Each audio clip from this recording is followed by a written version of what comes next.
Hey, good morning, friends. Mark Holmes here with my buddy Cowboy Joe Boo, and thank you guys for watching, commenting, and subscribing to the Joe Boo Sports Report. Without you guys, this literally does not work. And thank you for tuning in to this morning's edition of Don't Sleep on the Dallas Cowboys, because you literally cannot sleep on the Dallas Cowboys because things happen late in the evening, late at night, first thing in the morning, so you want to be up to speed with everything that is America's team. Let's get open for business here. And tonight, we'll have a lot to talk about tonight during our live stream at 9 o'clock Eastern. Man, we've got Earl Thomas to talk about. Let's get rid of the 800-pound gorilla that's in the room right now. Here's what I believe is happening, okay?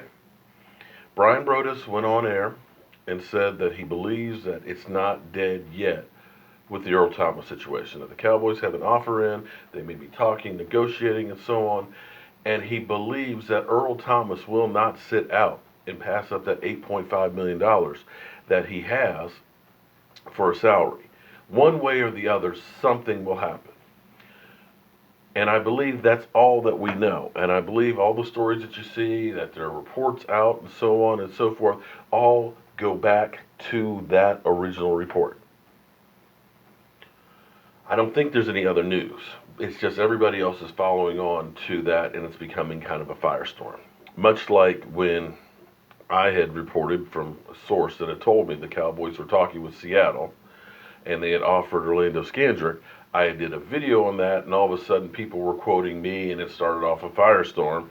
And then Mike Fisher threw me under the bus and said there's nothing to this story. And of course, that's when I had a lot of you guys say I'm an idiot, a clickbaiter, I'm not credible, and everything else. And I said, hey, look, I get more things right than Adam Schefter and Ian Rappaport. But of course, they said, well, they work for ESPN and the NFL Network, so they're credible.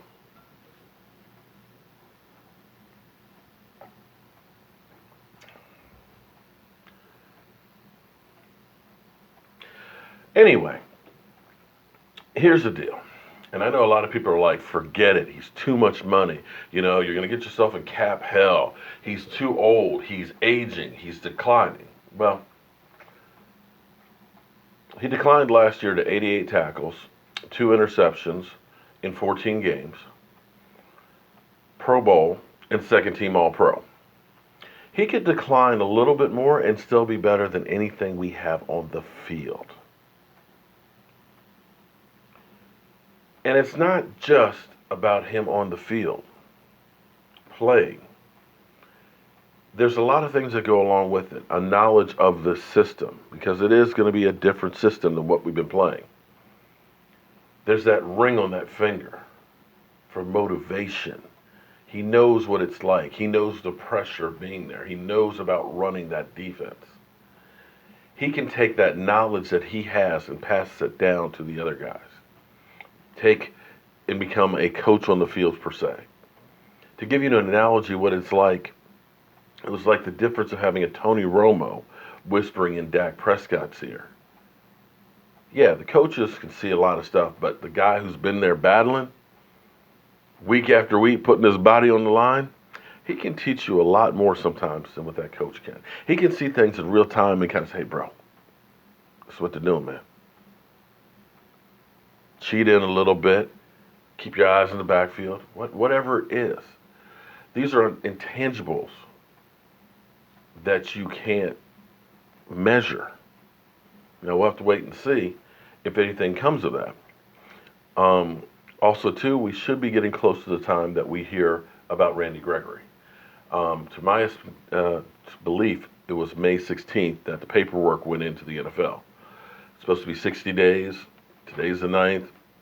Next week, the beginning of it is 2 months, or possibly, some people think it's the 24th that it went in. Somewhere in the next 2 weeks, we should know about Randy Gregory. Now, personally, I'm excited. We got 62 days, 7 hours, 30 minutes, and 27 seconds until the kickoff of the 2018 season. Guys, it's coming quick. And we're going to see a different team than what we did last year, hopefully for the better. You know, Dez is gone. Jason Witten is gone. And now we have the Dak Prescott friendly offense. And a lot of people are saying, really, what is the Dak Prescott-friendly offense? Well, guys, I believe we've already seen the Dak Prescott-friendly offense. All out into the pattern, and over the middle, it's caught inside the 5. Des Bryant, touchdown, Cowboys. He was our number one wide receiver, but he wasn't number one in reception. He only had, I believe, 50 or 53. It was actually Cole Beasley who led the team in reception and yards. Out to his left. Cole Beasley was our number one. Touchdown, Butler. But the thing that was interesting was Dak Prescott. there really wasn't just one guy. Which he had Number 14, Prescott to Beasley, and Dallas has another touchdown. Tried to do a little stutter go. Didn't like what he saw. Didn't feel the pressure. Yes, Gavin Escobar. Touchdown pass. And they're going to throw it. Touchdown, because Beasley. the offense is predicated The Packers are in like man-to-man coverage. They just run them out in the flat, and just no that chance. Would run the ball. Just his 4th carry all year long. Now the big Force pass you to play. try and Cowboys stop second it. touchdown. And it is a touchdown on the throw to Bryce Butler. And Prescott puts the ball right on the money. That's a heck of a drive by the Cowboys here at the end of this first half. And in Tony's his 2016, quarterback, and I appreciate his. Wow. Because that's Cole Beasley again for the touchdown. Get the He likes it out there. 2nd down and 10. Now he's going to go downfield here, adjusting and making the catch is Des Bryant for the touchdown. He threw that one outside, didn't he? Elliott in the backfield. Prescott. Elliott got knocked down. Throws wide open. Jason Witten to win the game. 45 touchdown passes and need to get rid of.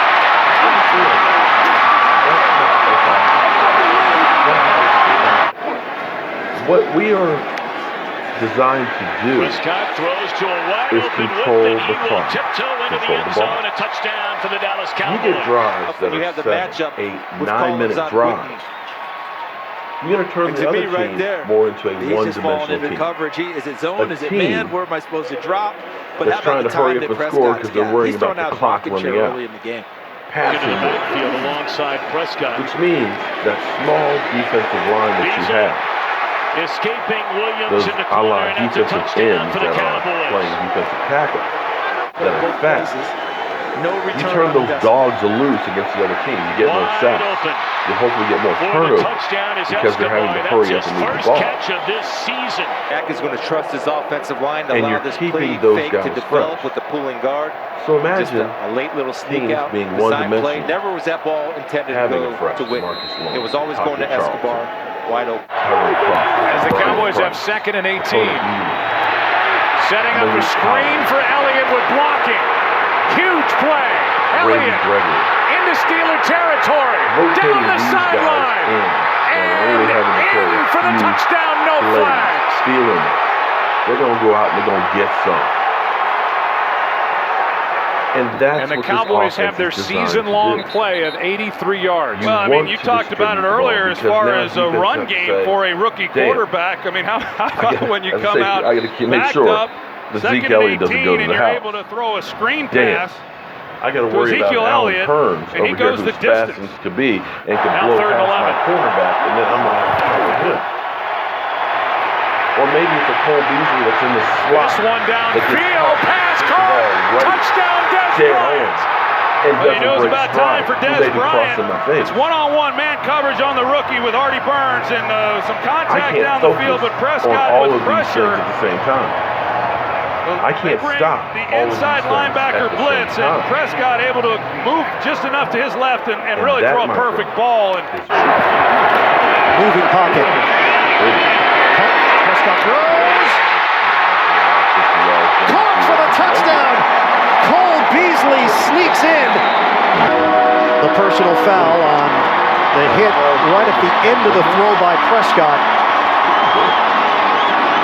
Cole Beasley, 5th touchdown reception of the season. Prescott Up in the air. It's caught. Des Bryant secures it for the touchdown. Play. Nothing fancy. It's a post-up. It absolutely is, and the ball placement absolutely where the receiver wants it. He backs down Sharice Wright and makes the catch. 2nd and 8 here for Dallas. Witten back in. Prescott throws it. Caught. Des Bryant. Touchdown! But you're not going to stop Des Bryant when you give him a 10-yard cushion, as Young does on this play. Catches it at the 4 and isn't down until 6 yards later, 2 yards deep in the end zone. 3rd touchdown pass from Dak Prescott. 2nd one to Bryant. Des against Josh at the bottom of the screen, and Prescott steps through and fires. Parisi is caught. Gets out. We'll see as the speed we're in. It looked good from here. Under pressure. Wow, that's a touchdown. First takeaway in the last 5 games, and now the pass to the outside is juggled by Bryant, but he hauls it in and gets to the end zone for a Dallas touchdown. Little fake toss, and then Prescott wide open. Terrence Williams touchdown. What a great fake. Williams. Prescott with time to the end zone, and it is caught for a Dallas touchdown by Bryce Butler.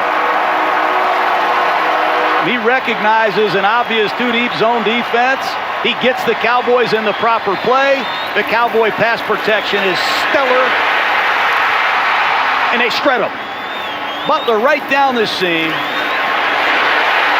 but it's Prescott. Prior to this year. Prescott toward the end zone, bodies tangled, flag down, catch made by Des Bryant for a touchdown if it stands. That penalty is declined. Result of the play is a touchdown. Unbelievable concentration by Bryant. He's got his hands on Batamosi's face mask. It's unfortunate, but injuries have played a role in his success on every level. Says I was forced to play before. And look at another touchdown pass. Yeah, he's just doing it at every level. This is as good as it gets. He audibles, and then he makes this kind of throw, and